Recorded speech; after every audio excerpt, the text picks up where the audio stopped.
Èmi ò ṣe yan gidi. Ẹlòmí tó bàbá yín. Sorry, please come, please. Oríire jìnnà sí yín. Oríire jìnnà sí yín. Let's just check the money. See. Let me see the money. Okay. You have to be very careful. See, it's a lot of money.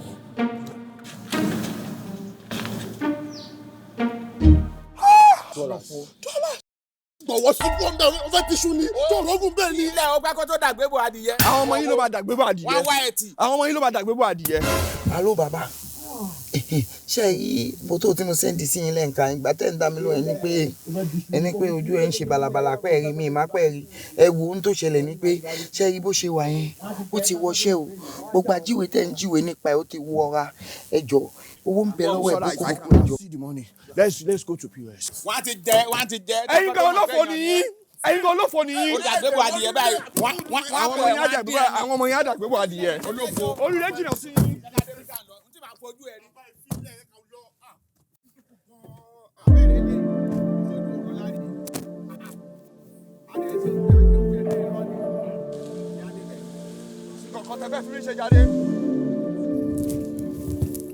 Masare títí lánìí mo dọmọ sọ̀rọ̀ ojú ọmọ rìnrìn gbẹ̀rẹ̀ mo dọmọ Ọ̀rúnmìlà mo bá bukẹ́ bí ẹtí fagbá ṣetán mo bá rà bí ó ṣubú tí ò lè dẹ̀bẹ̀ mo ti pàdé òrìṣà lọ́sẹ̀rì màgbò ọ̀dà wa gbára jẹ́ tẹ̀yìn lórí oníṣùṣùn ọwọ́ ilẹ̀ mọ̀ fi kàwé wíní ṣùṣùn ọwọ́ ilẹ̀ mọ̀ fi kàwé wíní wọ́n kí wọ́n ṣe ń bẹ̀ nìna mo ní olúmọkò ló sílẹ̀kùn agbára tiẹ̀ lẹ́yìn lónìí ìtajà alájà àpájá tí pàpọ̀npọ̀n lẹ́yìn káládé gbópọn rẹ̀ gbọ́ ti yín wá o ẹlẹ́mọ̀níkà o kòkòmọ̀ ká aláfọ̀ yìí wọ́n ká alága àgbàkà wà wọn ò sì kàríkà omi kẹsẹ̀ òun yóò ká onípẹ́rẹ́ ìkàn bíbí lóde àká ìyá alága àgbà bàbá alága ká ọlọ́tọ̀ wọn kàràkàrà gbàsá ifá lè ṣe dábí dórúkọ kámi lóde ìkàwọn níbẹ̀ lẹ́wọ̀n dórúkọ Ọ̀rúnmìlà tó dé Ọ̀rúnmìlà ní lóore kó gbogbo fóònù kàmọ̀ gbọ́n ọmọ káwọn kó níyẹmẹ fún wọn dé káàkiri wọn bó kàmọ̀ gbọ́n dé káàkiri wọn bó kàmọ̀ wọn dé káàkiri wọn dé káàkiri wọn dé káàkiri wọn dé káàkiri wọn bó kàmọ̀ gbọ́n lẹ́mi tó ti forí akájẹ ká bàràkátà láká lẹ́jìká láká sùkúrù lẹ̀ láká kú àkókò sọ́gi sá ẹnu awo ìbà ohun àṣẹwà ẹnu awo.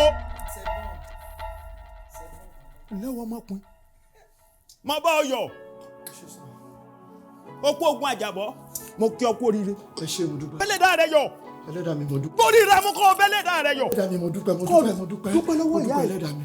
Wọ́n ní òtí balẹ̀ kó o dúpẹ́ lọ́wọ́ mi. Dúpẹ́ lọ́wọ́ ìyá ẹ̀ tó gbé kú fún ọ̀dá lónìí ọ̀kàrẹ̀ ọ ní àǹfààní láti lo wákàtí kan sísìn tá a wà yìí torí owó tẹ́ ẹ ṣe wàhálà gbé wáyìí kọ́ má jẹ́ pé ti ẹnìkan ní ọjà sófo nu rẹ̀ wá 150,000 wá kí n fi rékù kúrò lórí rẹ̀ wákàtí kan péré sí lọ́kù báyìí. 150,000 naira mi wá wo ibo ni mo ti fẹ́ rí yẹn bàbá ẹ wo the only thing tẹ́lẹ̀ ṣe fún mi ni pé ẹ bá wa ṣe lé iná kí n lè gba ṣíà mi kí n lọ wá 150 ṣe rí èmi ni mo yá wọn lówó tó wà níbí báyìí akúṣe ni gbogbo àwọn tó wà níbí báyìí. O nífẹ̀ẹ́ ara ẹ̀ wọ̀ bọ̀ kí ló ṣe ẹ́ náà èló ni 150 sí tẹ́lẹ̀ sí láìfù ẹ. kí lẹ wí ìṣẹ́jú kan ti dínkù o. Màá ti lẹ́mí ẹ̀yìn jò lọ lórí yẹn. Èèpẹ̀ jò tèyí gan ti fẹ́ jò tán. méjì ti tún kú ìṣẹ́jú méjì ti kú. ẹ̀ka yìí ẹ má sọ bẹ́ẹ̀ mo níbo ni mo ti fẹ́ rí 150,000 naira báyìí. Ṣé ká kúrò aláwọ̀ á fún ẹ kó má. ìṣẹ́jú márùn-ún ti lọ. mo dáràn. mo bọ̀ ọ̀dàdé mi ò lè bọ̀. ìkúnlẹ̀ abiyamọ o bó ṣe wà orí 300,000 yẹn mo sì ń lọ mí sí ọlọ.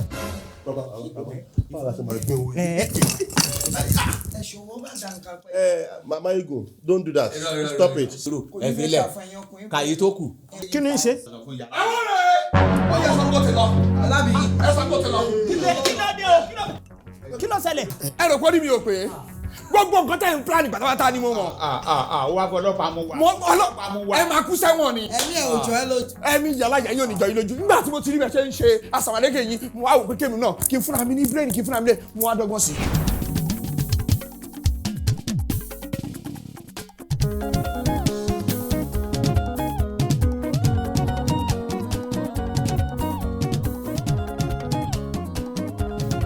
mo bọ̀.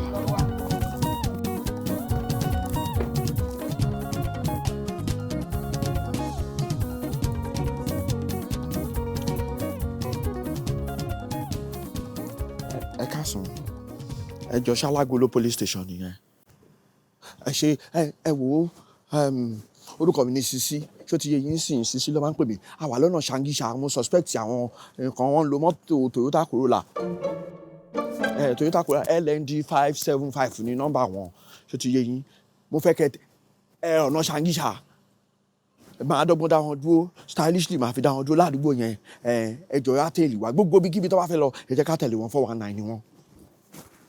bẹ́ẹ̀ ni mo jẹ́rìí Nigerian police correct wọ́n ṣe jẹ́ gan nìyẹn ẹ ṣe.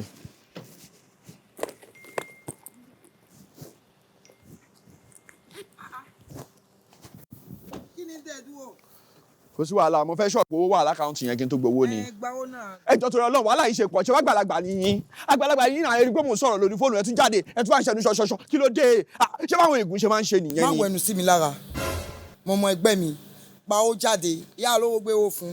ìyá olówó gbówó fún gbé káàjì lé wọn lọ́wọ́. mo ní kàn fún àgbóyé owó wà lákàntì mi. ẹjọ́ jáde. wọ́n ń ṣe bí ìwèrè káàkiri ládùúgbò. ẹ gbà jáde. ló lè fẹ́ gbà. 80,000 naira. Service or current? Savings account mi ni. 1,002 ní charges. Kò sí wàhálà gbogbo ẹ̀ ló máa dá padà fún mi ṣe bí mo fẹ́ yá wọn lówó ni. ẹ gbá kó pọ̀. Gbangbala. Your pin. Ẹ nà mi ṣe fẹ́ wo pílì mi. Kí lójú mi ti fẹ́ dénú abọ́ ọwọ́ ẹ̀? Kò sí wàhálà.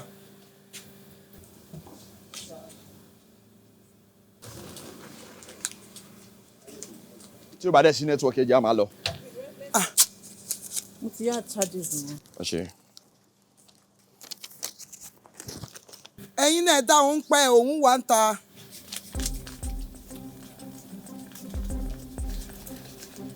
Ẹ tètè gbéwó fún. Èwo ni wàhálà gan, èwo ni wàhálà tẹ́lẹ̀ pariwo ẹ gbówó fún. Ó ṣe wá ka yín lára báyìí. Akíní ṣe tó ń pariwo lé mi lórí mi á jẹ́gbẹ́ ẹ̀ ni. Lọ jẹ́ kéye ẹ pé o. Ẹ̀yin náà fàgbára yín wọlé àsàmàrégé yín bẹ́ẹ̀ ṣe wà yín. Olóbùkù ẹ olókòrin lérí bíi kóbìnrin ni àkúbi ẹlẹ́rẹ̀ oní oríṣi obìnrin. Let's the Ẹ charges. ṣe jáde. Gbé wá kí n ka. Gbé mi sọ́lá ni.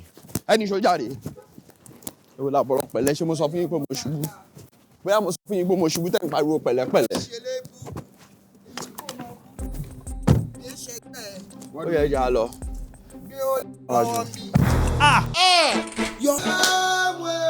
My sister. ẹ padà síbẹ̀ jẹ́rẹ́ ẹ padà síbẹ̀.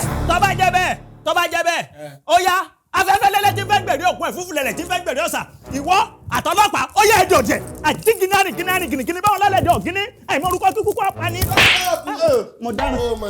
Wẹ́ẹ̀dàn oṣù ọlọ́pàá. Gbèdégbèdé wo bí o gbé.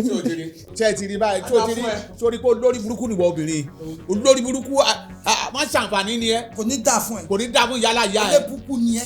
kí ló ṣe ẹ náà. Ṣé mo máa rí tẹ́lẹ̀? mo ní kó mọ̀ jẹ́ ká lọ mo ní kí já lọ sí mòwe ìbàbò ká má wà ní sangisa Kò ní jẹ́ ìwé ìbàdàn. ìbòòrò létí ìṣàlá ni.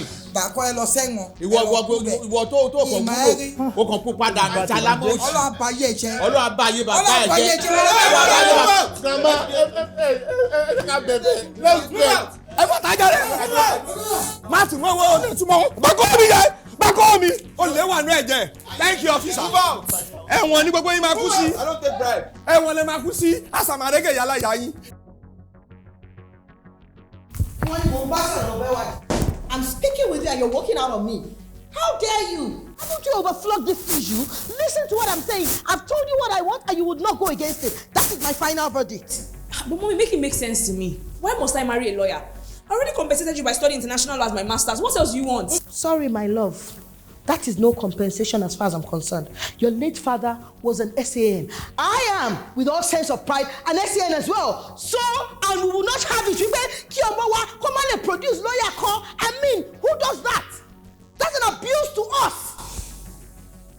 In this age and time, mommy, I feel way Elima choose Oko for me because this is what you're doing. To the best of my knowledge, grandma will choose daddy for you, so I don't understand why you have to choose a husband for me. Don't get it twisted. Do not get it twisted, girl. Your father, your late father's wish was you marry a lawyer.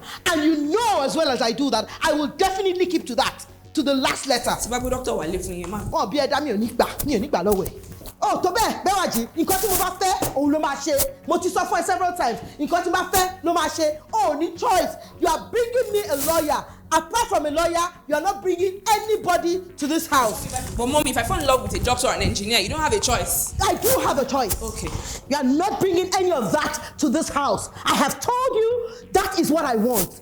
Oh, then if it's a lawyer or no deal. My final verdict. I have said mine, and you know you will listen to me. You do not have a choice. You do not have an option. Thank you.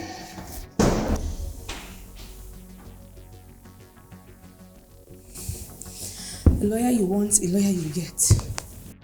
That's it. Onie. Rashid Onie. Dealer. Excuse me, according to subsection 1, subsection 2, subsection 3, subsection 4, 999 Constitution, which states, and I quote, any be it a man or a woman in the same habitation,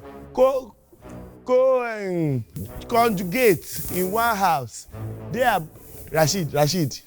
Sharp up. Sisi lorúkọ mi, asamarege wọn ni logo mi. Sisi. Ọmọ lọ́wọ́ idán. Sisi. Bulldozer tó ń wọlé. Sisi o. Satellite everywhere you go, asamarege.